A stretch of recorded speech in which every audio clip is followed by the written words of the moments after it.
everyone. Welcome to Unchained, your no-hype resource for all things crypto. I'm your host, Laura Shin, author of The Cryptopians. I started covering crypto 7 years ago, and as a senior editor at Forbes, was the first mainstream media reporter to cover cryptocurrency full-time. This is the May 6th, 2022 episode of Unchained. With the Crypto.com app, you can buy, earn, and spend crypto in one place. Download and get $25 with the code LAURA, link in the description. CoinChange is the easiest way to earn passive income using crypto. You can safely deposit cash or cryptocurrencies to earn up to 20% annual yield. There is no lending or market risk, just simple, high-return yield farming.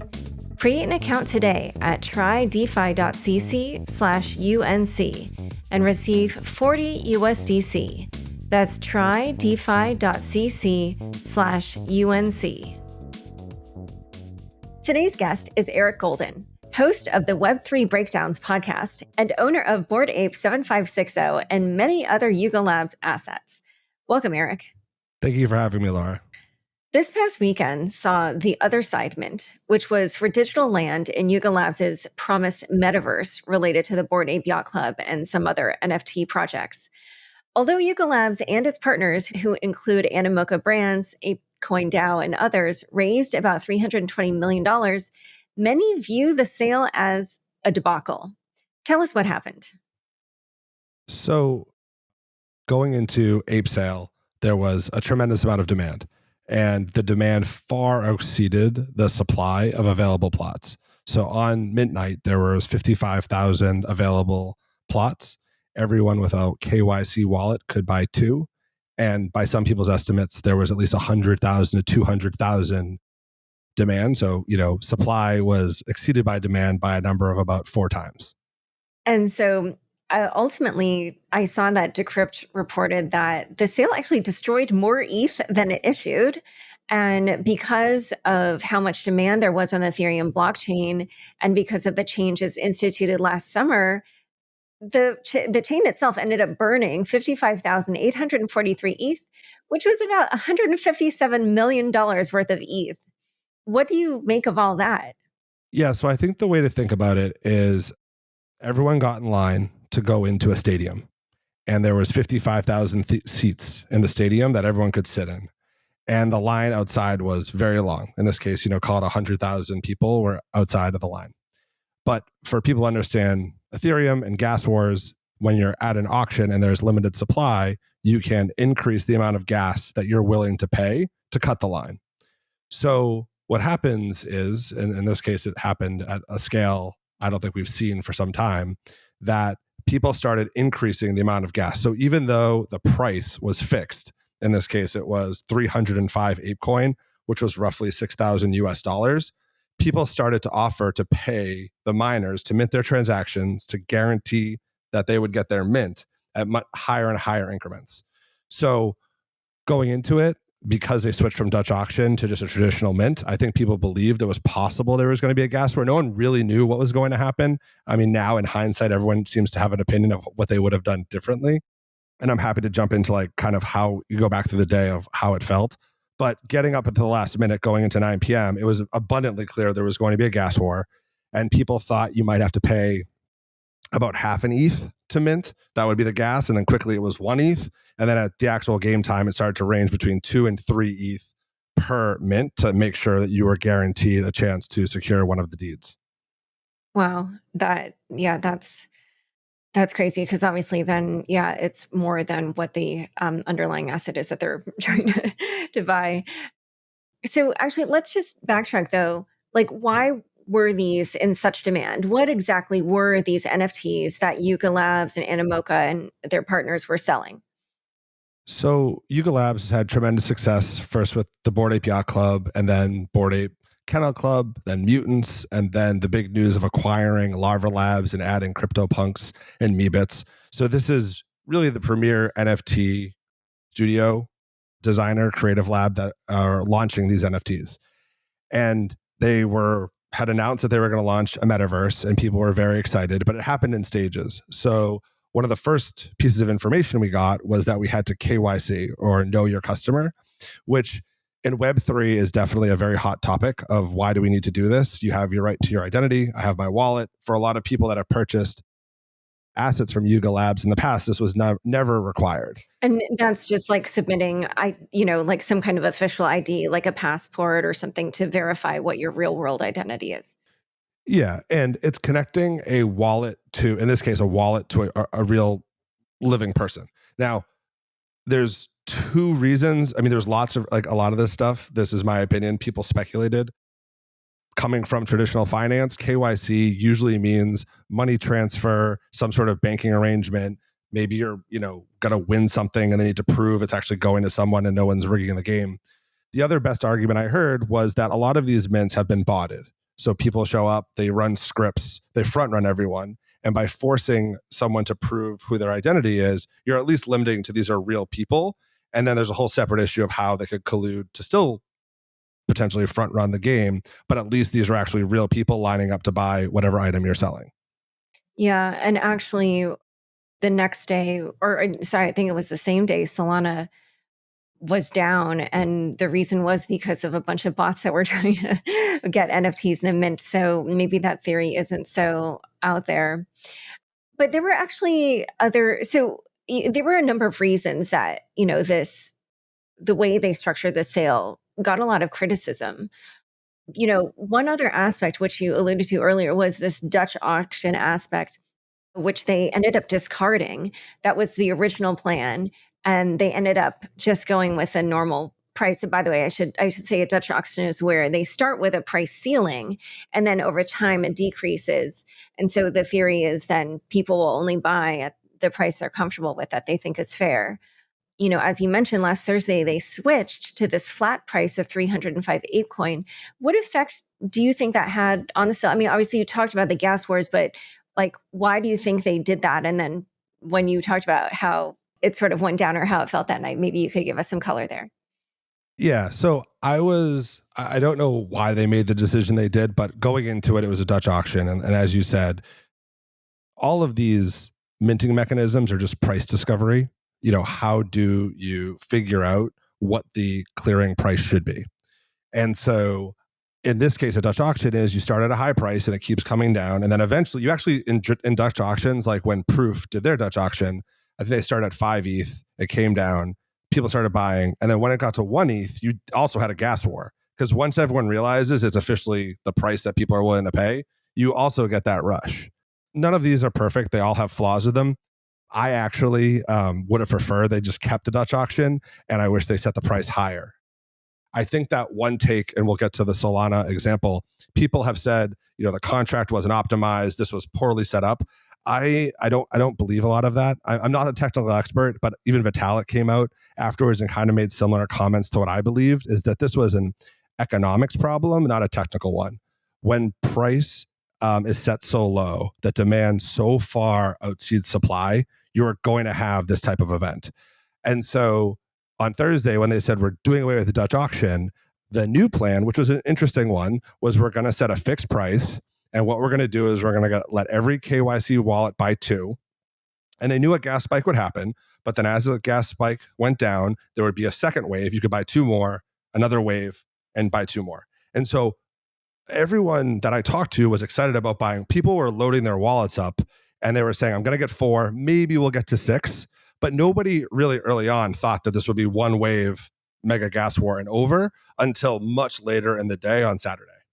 And what happened at that point that made people suddenly realize that that was likely to be the case? So there's great people that do data analysis on blockchains. One of the reasons I love it is how transparent it is. And so what you could see was the information that everybody wanted, which started to come out. There was a Twitter anon named Crumbs who was amazing and started updating everyone, because what we knew was people could figure out how many KYC wallets there were, and you could figure out how many wallets had ApeCoin. But the Venn diagram you wanted was how many KYC wallets approved to do this mint had the appropriate number of ApeCoin. And then you could back into that vision of how big the line was. The problem was when Crumbs started pulling the data, originally in the morning of Saturday, there was a lot of KYC wallets, but they didn't have any ApeCoin. So the theory was a lot of people forgot about this, or they registered and they weren't going to do it. But then throughout the day, all of a sudden, ApeCoin started coming off exchange, starting to fill up these KYC wallets. So when the data first came out on the morning of Saturday, there was definitely going to be 2 waves, probably not a third. Then by the afternoon, wave 2 looked smaller, but there were still 2 waves. But the money kept coming in at a rapid rate. So all of a sudden, these KYC wallets started to fill up with Ape. So if you were the actual seller, in the morning, you were like, we might not have a sellout. By 6 o'clock at night, I was like, this is a disaster. And the reason why I give the team, I think, doesn't get enough credit is if you know the facts, what are you going to do at that point? Now you've got yourself, do you cancel the mint? People will be devastated. Or do you just let it go? So in hindsight, what the price that the market was willing to bear, so just for simple numbers, I paid roughly US dollars, $12,000 for an ApeCoin and $8,000 in gas. What that tells me is actually the price was $20,000. It wasn't supposed to be $12,000. The price was set so low that got this demand so high that the price should have been a lot higher. But like concert tickets, like sporting events, when people want to have a sellout or a lot of NFTs, by setting that price low, you get demand. In this case, the price should have clearly should have been a lot higher, but it's really hard to price it because if you go the other way, imagine Yuga said, we're selling land at $30,000. They would have been skewered the other way that, oh my God, like who's going to pay that? Well, there was 100,000 people willing to pay 20 grand that night. And there was even more people that weren't able to spend that much money to get one of these plots.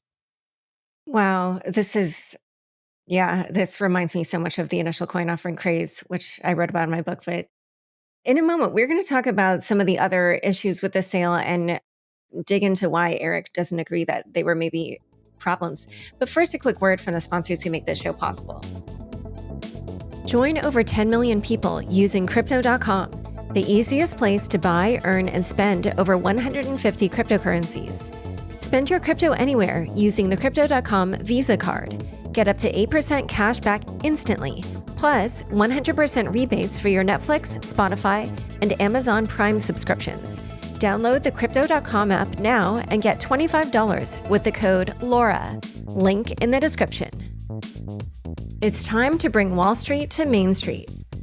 CoinChange is democratizing access to wealth management with low risk, high return, passive income through DeFi. It's simple. Just deposit your crypto into a CoinChange high yield account to earn more over time. Your yield is paid out daily and can be withdrawn anytime. CoinChange's yield farming doesn't utilize lending or other risky strategies. No minimums, no obligations, just high yield. It's time for a change. Create an account today at trydefi.cc/UNC to receive 40 USDC. That's trydefi.cc/UNC. Back to my conversation with Eric.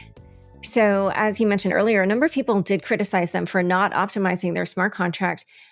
Why don't you explain what that means? But then why don't you then go into why it is that you think that that wasn't actually really a big issue? So this isn't my area of expertise. It's just me trying to do research and reading different people. And a lot of people, this was definitely flawed. This did not go well. So it's not that there weren't problems. I just think that some of the things that people got upset about probably were not focused on the right areas. When it comes to the technical side, just following people that talked about the optimization, it was Vitalik that explained this, and that's the person I regard the highest of the technical ability of perhaps optimization would have helped, but it wouldn't have stopped the problem. Other people had said they should have used a different ERC type, but then we couldn't have had this future state where you'll be able to trade in-game assets. People had talked about, well, we should have done this on Solana. We should have done this on Polygon. Those are chains that, as you mentioned earlier, have fallen down before. I think personally, even though people were really upset, I'm just maybe the eternal optimist. I was blown away that the website stayed up, that Ethereum didn't crash, that all of this actually went through. Now, it was a disaster from a sense of people paying the price that the money should have gone to the creators, not to, burning ETH or miners perhaps. And that could definitely be debated. And I see that point, but I'm shocked the whole thing worked. If you tried to do this, imagine Ticketmaster sold $320 million of tickets and actually processed $500 million in 60 minutes. Would stay up? Like, that's amazing to me that worked. Maybe it's my lack of technical ability that I'm kind of in wonder that this actually stood that type of throughput. But I'd love to see other chains. And I'm not an ETH maxi by any means, but I believe that if you put $500 million through something like this with NFTs minting, you'd probably break a lot of different chains. Yeah, that's such an interesting question because, I don't know how much, because obviously, like an entity like Ticketmaster will do multiple sales all at once. Like a lot of times, the sales will all open at like 9 a.m. or 10 a.m. on different days. So anyway, I don't actually know what the numbers are, but that's an interesting comparison. So after this sale, which obviously some people view as kind of a fiasco, Yuga Labs tweeted, "We're sorry for turning off the lights on Ethereum for a while. It seems abundantly clear that ApeCoin will need to migrate to its own chain in order to properly scale. We'd like to encourage the DAO to start thinking in this direction." A number of people speculated that Yuga Labs purposely botched the sale so that they could have an excuse to launch their own chain. What do you think of that theory? This is actually where I personally got, as a long time, well, not a long time. We've only been doing this for a year, but as a fan of the team and the project, a really big fan of the founders. Was like kind of my first disappointment in the evening. It wasn't I know people were going to be upset no matter what happened. Like I kind of just assumed that. And there was a harsh reaction.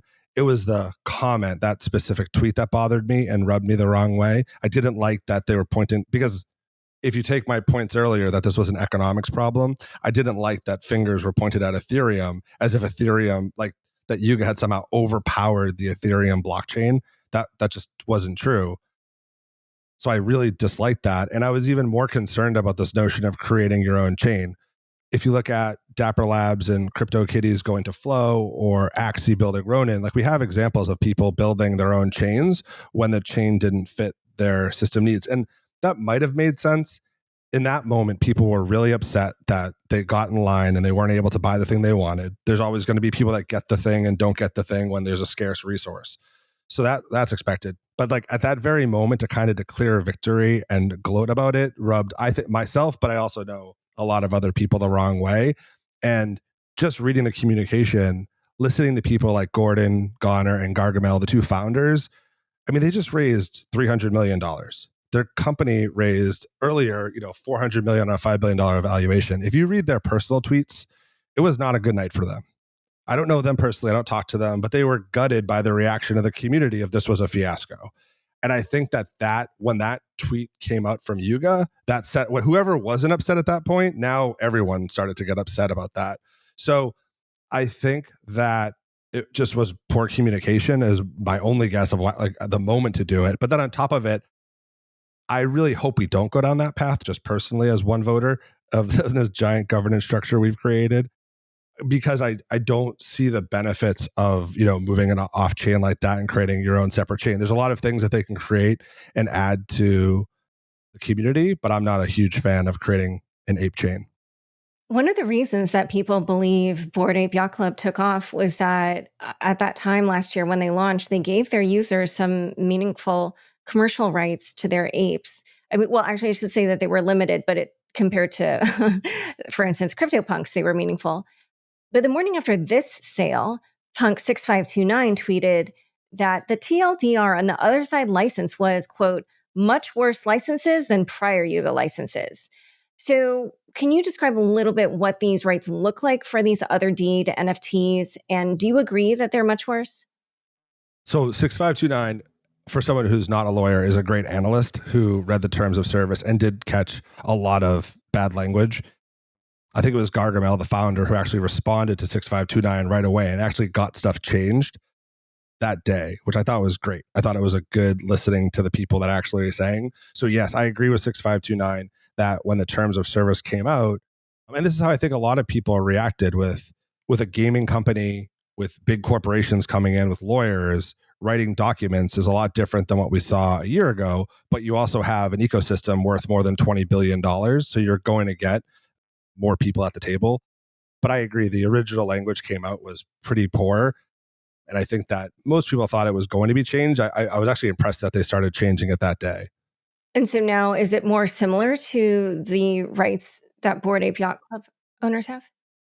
I don't have like a comparison both. I think the Bored Apes rights are a lot were a lot more open-ended. This talks about using Hong Kong as a jurisdiction for legal disputes. It's a very oddly written terms of service.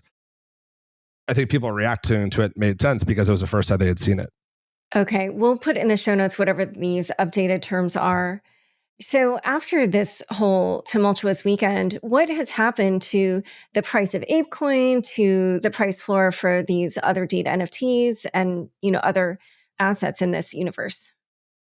So all of them are down from, well, not on mint price, including gas. So if I look at mine, if you kind of equated to ETH, I think we're hovering just above the price that people minted for the lowest piece of land. ApeCoin's down. I think that was one thing too, a learning lesson of going into such a large auction was by holding the price back of where they wanted to price it, people weren't sure how much ApeCoin they needed. So people were buying ApeCoin specifically for this. And I think that caused a market dislocation where you're like, I want to buy this thing, but I don't know how much I need. And so people had excess of what they needed. So I kind of anticipated a sell-off. I think most people did of going into this. If you don't know how much you need and then people use it or were left out of line, they're going to be like, well, why do I want this right now? Because they created kind of a short-term need for the actual token. So that fell significantly. On the land itself, it kind of depended on what type of land you got. Because like anything, this is now a very complex collection. There are right now about 100,000 pieces that are trading. Some have codas on them that are worth 60 to 300,000. Yeah, and explain what a coda is. So a coda was the newest character in the Yuga Labs creation that they said that on the 100,000 lands, there would be 10,000 codas. And people were very excited about the chance to own a coda. And so by minting these, and then you had a chance that you might have got one. And so those have traded between 60,000 and 90,000, the cheapest one. So if you got one, then you... Dollars? Yeah, dollars. You did very well. So in ETH terms, 22 to 30 ETH. And then of the 10,000, there's 100 mega codas, and those have traded in the hundreds of thousands. Like anything, I think that if you have participated in any of the mints, not just for Yuga, but for a lot of them, you have this cycle where people mint, they get excited. There's a pre-reveal period where it trades at this positive because you're taking the probability of getting one of these really high valued lands plus the probability of getting a low valued land. And the pre-reveal is always going to be higher than the floor price after the reveal, because after it, you're going to settle out. There's winners and losers. So pre-reveal, they were trading at, if you had just minted that night and sold that night, you would have been up 2x. You would have doubled your money, sometimes tripled your money, depending on where you were in the evening, all the way through 3 a.m. Then after the reveal happens, the market starts to separate itself. And now you're in this interesting spot where there's lots of different diversity amongst the assets. There's different land types, environments. There's so many combinations of like, what am I buying? And there hasn't been a release of the game or how it all works. So you have an idea-ish, but no one really knows what's going to happen. So right now, people are trying to figure out which type of land do I want to own, because if they make an announcement and they say, oh, this is how it works, then you have a better understanding of what part of this you want to own and at what price. Yeah. So what kind of are the next things that people are looking toward or looking for when it comes to this whole universe? Well, they're definitely waiting for an announcement from Yuga and Amika of more about the game design. Not necessarily that the game is ready, but the more they find out about the rules or how you mine resources on the land or how you play the land, I think that's the next big thing that people are waiting for. And until then, you kind of have this switch between people that buy into the long-term vision, they want to be part of it, and people that showed up wanting to flip and, buy it on Saturday, sell it on Monday, and move on to the next thing. And so you kind of have this shift from people that are playing the flipping game to the people that are really excited about the actual game being developed and want to participate for the longer term. And out of curiosity, are you expecting that it will be years before you can play this game? Because we're seeing some of these other metaverse projects taking quite a while. So the sales happen, at a certain point in time, but then the actual kind of play doesn't happen for a while. So are you just sort of prepared to wait it out? When people talk about game design, when I look at all the different projects that were doing this, I feel like this was a common thing of everyone was launching NFTs and saying they were going to build a game. And you talk to any game investors and they'll say, Eric, games are the hardest thing in the world to do. Like there's AAA enterprise software, there's all these things. Like games are so hard. And one example people give is Stuart Butterfield at Slack was actually designing a game. The game failed. He had to lay off a lot of his employees, but they had built a chat engine inside the game. And the chat engine is actually where Slack came from. So the thing I think about executing hard things, I love founders that want to execute hard things. And I know it's going to take a long time to execute, but they're also going to build a lot of different components to bring this world together. And I believe they'll create value. I also believe they're extremely well financed and capitalized to pull it off. So is this a speculative, wild investment? Absolutely. This is not in my traditional investment portfolio. This is a fun, exciting thing to be a part of. But right now, if you ask me what team of all of these anonymous teams, and they're not anonymous anymore, but of all these teams executing, this is by far the one that's most well positioned in my mind to be able to pull this off. Yeah, and I should just note for listeners, you spent how many years at Fidelity? 16. Yeah, so clearly you understand that kind of investing.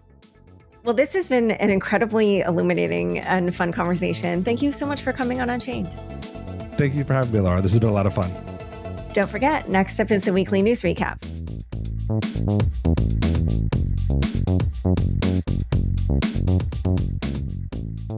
Thanks for tuning in to this week's news recap. Solana had a tough weekend.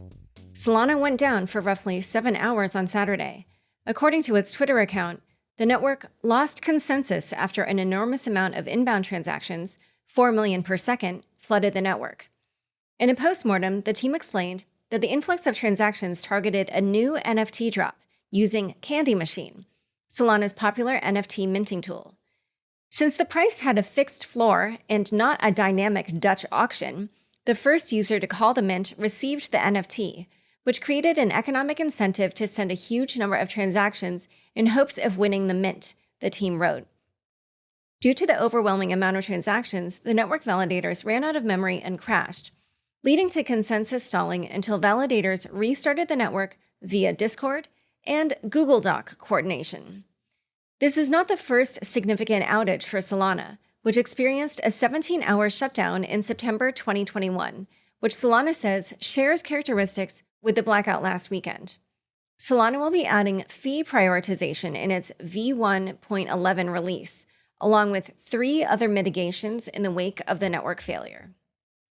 Binance and Elon are teaming up. Elon Musk is no longer the sole purchaser of Twitter. According to a Thursday filing, Musk has raised $7 billion in funding from Oracle co-founder Larry Ellison, venture capital firm Sequoia, investment behemoth Fidelity, and Binance. The crypto exchange will be putting up $500 million towards the acquisition. By the way, speaking of Fidelity, Senators Elizabeth Warren and Tina Smith sent a letter to Fidelity CEO Abigail Johnson about Fidelity's plans to enable people to save with Bitcoin in their 401ks, saying that Bitcoin was too risky of an asset. It also noted Fidelity may have conflicts of interest because Fidelity has been mining Bitcoin and because it offers a crypto fund to wealthy clients. Bitcoiners aghast at BIP.119's speed. A Bitcoin Improvement Proposal, or BIP, introduced an opcode called Check Template Verify, or CTV, and it was written by Bitcoin developer and researcher Jeremy Rubin, and it caused quite a commotion in the Bitcoin community this week. BIP.119 is not controversial at face value. Essentially, it allows Bitcoin transactions to be used in a restricted manner in the future, meaning transactions can be programmed in a limited fashion. In BIP.119 terminology, this restriction on future use is called a covenant. It sort of works like a baby smart contract. According to Rubin, allowing Bitcoins to be programmed via covenants has interesting applications. For example, exchanges could batch transactions during times of network congestion and settle at a later date. Additionally, BIP.119 would increase the speed of the Lightning Network and make trustless coin joins easier to execute. However, Rubin has asked the Bitcoin community to vote on the soft fork upgrade via a speedy trial, in which if a soft fork would be voted for by 90% of block miners within a specific period, then the upgrade would be approved. Speedy trial was used in approving the Taproot upgrade, which went into effect earlier last year. However, unlike Taproot, which was proposed in 2018, Bitcoiners are worried that BIP.119 has not been studied enough. Bitcoin OG and educator Andreas Antonopoulos called Rubin's choice of a speedy trial activation entirely inappropriate. Peter McCormack, the host of What Bitcoin Did, tweeted, "I'm nervous that something might get activated that a bunch of people just don't agree with." The SEC is beefing up its crypto enforcement team. The U.S. Securities and Exchange Commission announced it is increasing its crypto assets and cyber unit team inside of its enforcement division by 20 positions to 50. The expanded unit, which has already brought over 80 enforcement actions related to crypto, will focus on securities law violations related to crypto assets offerings, crypto asset exchanges, crypto asset lending and staking products, DeFi platforms, NFTs, and stablecoins. Gorbir S. Gruel, the director of the SEC's enforcement division, said the regulator is expanding to protect retail investors and offer them a fair chance. Crypto markets have exploded in recent years, with retail investors bearing the brunt of abuses in this space. Meanwhile, cyber-related threats continue to pose existential risks to our financial markets and participants, said Gruel. The bolstered crypto assets and cyber unit will be at the forefront of protecting investors and ensuring fair and orderly markets in the face of these critical challenges. Not everyone at the SEC was excited about the approach to crypto the agency is taking. SEC Commissioner Hester Peirce tweeted from her personal account, "The SEC is a regulatory agency with an enforcement division, not an enforcement agency. Why are we leading with enforcement in crypto?" Your weekly DeFi hack roundup. This past weekend, on top of Solana experiencing a network outage and Yuga Labs making Ethereum unusable, there were two major DeFi exploits. Rari Capital and Fei Protocol fell prey to a re-entrancy bug that cost the platforms more than $80 million. According to PeckShield, a blockchain security firm, the attack vector was similar to other successful hacks on compound-based forks. For their part, Rari paused borrowing, and Fei Protocol offered to give the attacker $10 million as a bounty if the remaining funds were returned. Saddle Finance, a stablecoin DEX, also experienced an exploit this weekend. PeckShield reports that the hack was made possible due to a wrong library being used to calculate swaps, leading to the hacker getting away with $10 million. On the bright side, a white hat hacker team at BlockSec was able to recover $3.8 million. There was also an attempted attack on Rainbow Bridge, which connects Near Protocol and Ethereum. However, a single MEV bot moonlighting as a bridge watchdog was able to thwart the attacker and come away with a 2.5 ETH reward. The IMF says Central African Republic's Bitcoin move is challenging. The International Monetary Fund told Bloomberg this week that the Central African Republic's decision to adopt Bitcoin as legal tender will raise major challenges, politically, economically, and legally. The news comes just a week after the country's president signed a law legalizing crypto and making Bitcoin legal tender. The IMF has been similarly negative regarding El Salvador's adoption of Bitcoin. According to Bloomberg, the IMF staff is assisting CAR authorities in addressing concerns regarding the new policy. ETH Domains Heat Up. Ethereum name service domain registrations, aka .eth handles, surpassed 1 million this week, with over 350,000 unique owners. The collection also shot up into the top 10 of all NFT projects by volume this week on OpenSea, a rarity for the domain service. The spike in registration coincides with a surge in popularity for 3- and 4-digit ENS domains like 123.eth and 6969.eth. For example, on May 2nd, the floor price for 3-digit ENS names was 44 ETH, while the 4-digit ENS names were going for a minimum of 2.45 ETH. Starbucks seems to actually understand Web3. Starbucks, the coffee giant with over 30,000 locations and 27 million active rewards members, is joining Web3 in a big way. The company announced plans for NFTs this week, explaining the technology's potential for community building and access. We believe NFTs have broad potential to create an expanded, shared ownership model for loyalty, the offering of unique experiences, community building, storytelling, and customer engagement, the team explained in a blog post. And while doing so, also being a source of a creative business that can benefit a number of stakeholders in the process, while creating a new type of digital ecosystem to complement Starbucks' current digital platform offering. Details are slim, but the team hinted that the NFTs will drop this year and will carry community membership and exclusive experience and perks with them. Additionally, Starbucks is thinking of building a Web3 platform that would be chain agnostic. Juno confiscates Whales tokens and does massive self-own. As previously covered on Unchained, the Cosmos-based Juno blockchain community officially voted to confiscate the holdings of a Whales wallet after the entity allegedly gamed the airdrop. The vote was not close, with 72% of users voting in favor of the move. However, it appears that the Juno team accidentally sent the seized Juno, worth $36 million, to the wrong address due to a copy and paste error in the code. The funds are currently sitting in an unobtainable address, but the team plans to move the funds during an upgrade that will rewrite Juno's ledger to send the funds to the community account it was supposed to be destined for to begin with. Luna Foundation Guard buys more Bitcoin. Luna Foundation Guard, the entity working on backing UST with a $10 billion Forex reserve, announced the acquisition of 37,863 Bitcoin on Thursday. The deal was done over the counter with $1 billion worth of UST traded via Genesis and another $500 million in Bitcoin purchased from Three Arrows Capital. The news, however, coincided with a 7% dip in the price of Bitcoin. Time for fun bits.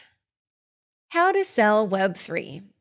One blog post from @MaddieGags of Z Prime Capital was quite humorous this week. Titled, How to Sell Your BS Web3 Idea to a VC, the blog gives out great advice like, if you don't have a team or you do not have credentials, then just be an anon. Make sure you use at least 3 of these trigger words: NFT, Web3, gamified, X to earn, value capture, governance token, DAO, and the metaverse. And my personal favorite, this is the easiest part. However, it requires you to actually have a call with investors.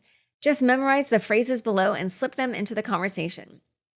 So I cannot say who will lead, but waiting for Kyle to respond next week. This will make them think, which Kyle?